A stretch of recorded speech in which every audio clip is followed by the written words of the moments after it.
అంబేద్కర్ గారు రాసిన రాజ్యాంగం చూపించి ఈ యువగలం ముందరికి సాగింది. ఈ యువగలం ఆపేదానికి ఆనాడు సైకో జగన్ జియో 1 తీసుకొచ్చాడు. ఆ రోజే చెప్పా, జియో 1 మర్చి ఎక్కడ పెట్టుకుంటావో పెట్టుకో, ఈ లోకేష్ తగ్గేదే లేదు.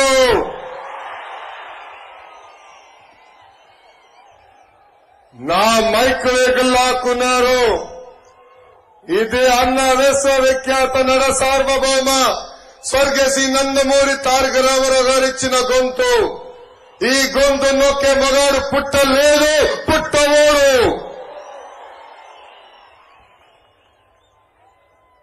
యువగలం ఆనాడే చెప్పా, ఈ యువగలం సాగనిస్తే పాదయాత్ర, అడ్డుకుంటే దండయాత్ర. వైకాపా కార్యకర్తలు పంపించారు. వాళ్ళు మనోళ్ళ పైన గుడ్డేస్తే పసుపు సైన్యం ఆమ్లెట్ వేసి రిటర్న్ గిఫ్ట్ ఇచ్చింది. బామలకే భయపడని బ్లడ్ మనది. ఈ పిల్ల సైకోకి మనం భయపడతామా? భయం మన బ్లడ్ లోనే లేదు బ్రదర్.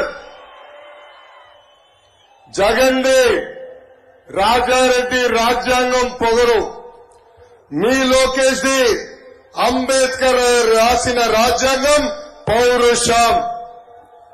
ఒక పక్కన యువగలం, ఇంకో పక్కన భవిష్యత్తు గ్యారంటీ.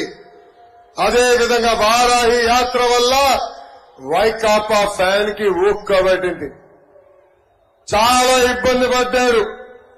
చంద్రబాబు గారిని చూస్తే జగన్ భయపడతాడు, పవన్ చూస్తే జగన్ భయపడతాడు, మీ లోకేష్ ని చూస్తే జగన్ భయపడతాడు. అందుకే చంద్రబాబు గారిని అక్రమంగా అరెస్ట్ చేసి 53 రోజులు జ్యుడిషియల్ రిమాండ్ లో పెట్టారు. విజనరీ అంటే చంద్రబాబు గారు, ప్రిజనరీ అంటే జగన్. ఈ మధ్యన పదే పేదలకి పెత్తందారు మధ్యన యుద్ధం అంటున్నారు.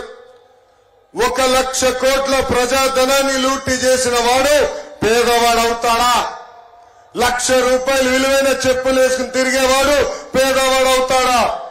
1000 రూపాయలు వాటర్ బాటిల్ తాగేవాడు పేదవాడవుతాడా? సొంత పేపర్, సొంత ఛానల్, ప్యాలెస్ ఉన్నవాడు పేదవాడవుతాడా అని ప్రజలందరినీ ఆలోచించమంటున్నా. జరగబోయేది జగన్ అహంకారానికి ప్రజల ఆత్మ గౌరవం మధ్యన యుద్ధం. ఈ జగన్ ని చూస్తే అప్పుల అప్పారావు గుర్తొస్తాడు.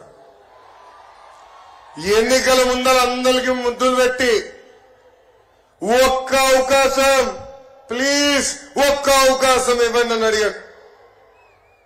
ప్రజలు ఆశీర్వదించారు, ముఖ్యమంత్రి చేశారు.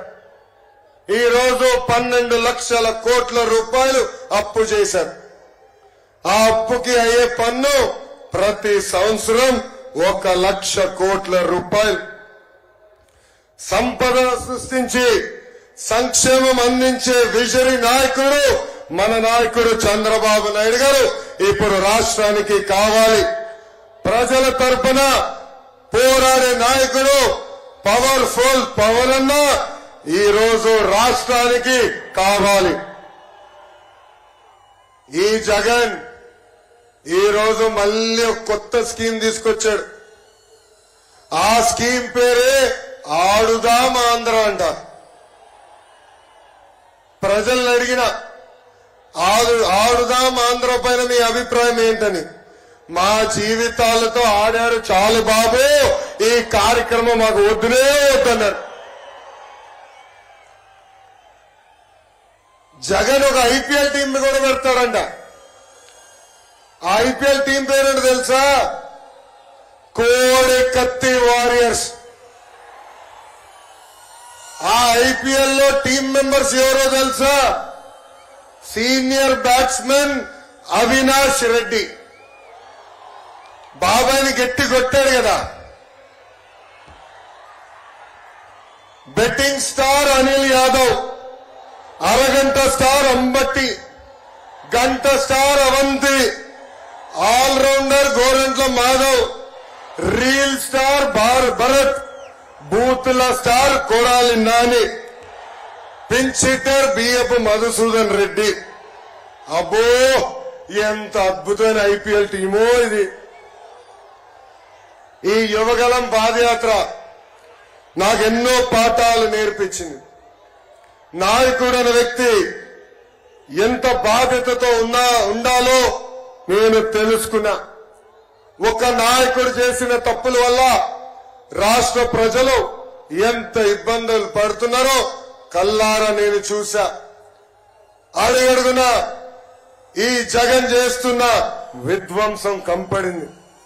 ఉద్యోగాలు లేక యువత పక్క రాష్ట్రాలకి వలసలు వెళ్లే పరిస్థితి, నకిలీ విత్తనాలతో రైతులు నష్టపోయే పరిస్థితి, తాగునీటి కోసం మహిళలు బిందెలు పట్టుకుని కిలోమీటర్లు నడిచే పరిస్థితి. ఉమ్మడి చిత్తూరు జిల్లాలో మన చంద్రబాబు నాయుడు గారు తీసుకొచ్చిన ఎలక్ట్రానిక్స్ కంపెనీలు నేను చూశాను.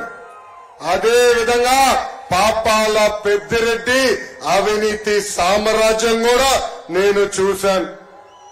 అనంతపురంలో మన చంద్రబాబు గారు తెచ్చిన కియా మోటార్స్ డ్రిప్ ఇరిగేషన్ కనిపించినాయి.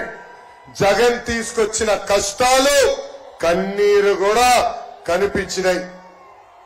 ఉమ్మడి కర్నూలు జిల్లాలో చంద్రన్న తీసుకొచ్చిన airport, mega seed park, mega solar park, cement ఫ్యాక్టరీలు, తాగునీటి ప్రాజెక్టులు, సాగునీటి ప్రాజెక్టులు కనిపించినాయి. జగన్ చేసిన విధ్వంసం కూడా అక్కడ నాకు కనిపించింది.